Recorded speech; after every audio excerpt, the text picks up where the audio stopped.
Hello students, welcome to my YouTube channel geography Guru. आज हम पढ़ने और समझने वाले हैं क्लास 9 हिंदी की वर्कशीट नंबर 31 के बारे में। आज की वर्कशीट बेहद खास है, बहुत मज़ेदार है। इस वर्कशीट में हम जानेंगे प्रेमचंद जी कैसे सादगी से रहते थे, और एक तरफ आज के हम बच्चे हैं जो कितना दिखावा करते हैं, कैसे तैयार होते हैं फ़ोटो खिंचवाने के लिए। तो एक गद्यांश पढ़ेंगे, उसके बाद प्रश्नोत्तर उनको हल करेंगे। चलिए शुरुआत करते हैं हम। जैसा कि आप अपनी स्क्रीन के ऊपर देख पा रहे हैं, ये हमारी वर्कशीट संख्या 31, जिसको आप इंग्लिश में 31 बोलते हो, है। हमारा विषय हिंदी है और आज की दिनांक है 14 सितंबर 2020। प्यारे बच्चों, प्रेमचंद के फटे जूते नामक एक पाठ क्या है, एक निबंध है। किसने लिखा है? हरिशंकर परसाई ने लिखा है। उन्होंने इस पाठ में प्रेमचंद के व्यक्तित्व की सादगी का विवेचन किया है, साथ ही साथ बताया कि कैसे आजकल हम दिखावे के प्रवृत्ति और अवसरवादिता के पीछे हो लिए हैं। उन्होंने व्यंग किया है, ताना कसा है आज के दिखावे की प्रवृत्ति के ऊपर, और उसके साथ साथ उन्होंने तुलना की है कि कैसे सादगी से रहा करते थे प्रेमचंद जी। तो प्रेमचंद जी के व्यक्तित्व के बारे में हम इस गद्यांश में जानेंगे और उसके बाद कुछ प्रश्न है उनके उत्तर देंगे। चलिए शुरुआत करते हैं। हम पढ़ते हैं प्रेमचंद जी के बारे में।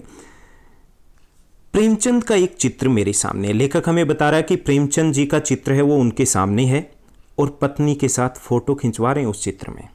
सिर पर किसी मोटे कपड़े की टोपी पहनी है, कुर्ता और धोती पहने हुए, कनपटी चिपकी है, गालों की हड्डियां वो थोड़ी उभर कर आ गई है, लेकिन फिर भी जो घनी मूंछें चेहरे पर है वो उसे थोड़ा रोबीला बना रही है, थोड़ा भरा भरा चेहरा दिख रहा है। पाँव में कैनवस के जूते पहने हैं जिनके बंद अर्थात फीते वो ठीक से नहीं बंधे। अब ठीक से क्यों नहीं बंधे उनके फीते?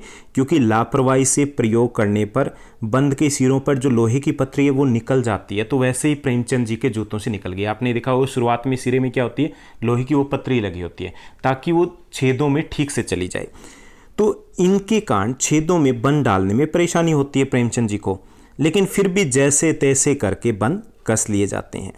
दाहिने पांव का जूता तो उनका ठीक लग रहा है उस फोटो में, मगर जो बाएं पांव का जूता है ना, उसमें बड़ा छेद हो गया है और जिनमें से अंगुली है वो बाहर की तरफ झांक रही है, बाहर की तरफ देख रही है। एक अंगुली है वो बाहर आ गई है। मेरी दृष्टि इस जूते पर अटक गई। सोचता हूँ फोटो खिंचाने की अगर यह पोशाक है तो पहनने की कैसी होगी। नहीं, इस आदमी की अलग अलग पोशाकें नहीं होगी, इसमें पोशाकें बदलने का गुण नहीं है। यह जैसा है वैसा ही फोटो में खिंच जाता है।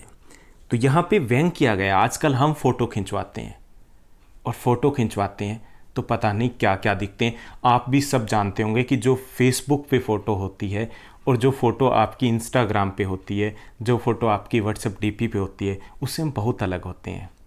और जब सेल्फी लेने की बात होती है तो भी हम 2 मिनट के लिए अपना चेहरा फ्रंट कैमरे में देखते हैं। तो यहाँ पे व्यंग कसा गया है कि कहाँ सादगी और कहाँ आजकल इतना दिखावापन। चलिए हम प्रश्नोत्तर की बात करते हैं। बहुत आसान से छोटे छोटे से प्रश्न है आज की इस वर्कशीट में। पहला जो क्वेश्चन दिया गया, लेखक के सामने क्या है और कौन क्या करा इसमें? तो लेखक के सामने प्रेमचंद का चित्र है जिसमें वह अपनी पत्नी के साथ फोटो खिंचवा रहे हैं। दूसरा जो क्वेश्चन है हमारा, गद्यांश में प्रेमचंद किस वेशभूषा में दिखाई दे रहे हैं? प्रेमचंद सिर पर किसी मोटे कपड़े की टोपी, कुर्ता और धोती पहने हुए।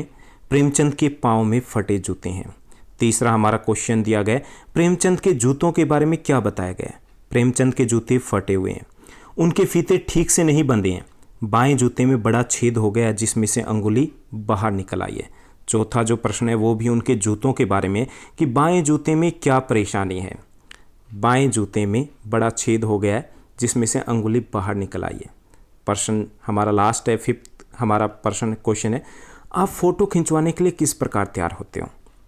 हम आजकल के समय में फ़ोटो खिंचवाने के लिए अच्छे से नहा धोकर, बाल वगैरह बनाकर, सबसे अच्छे कपड़े पहनकर तैयार होते हैं। तो ये थी हमारी आज की आसान सी वर्कशीट।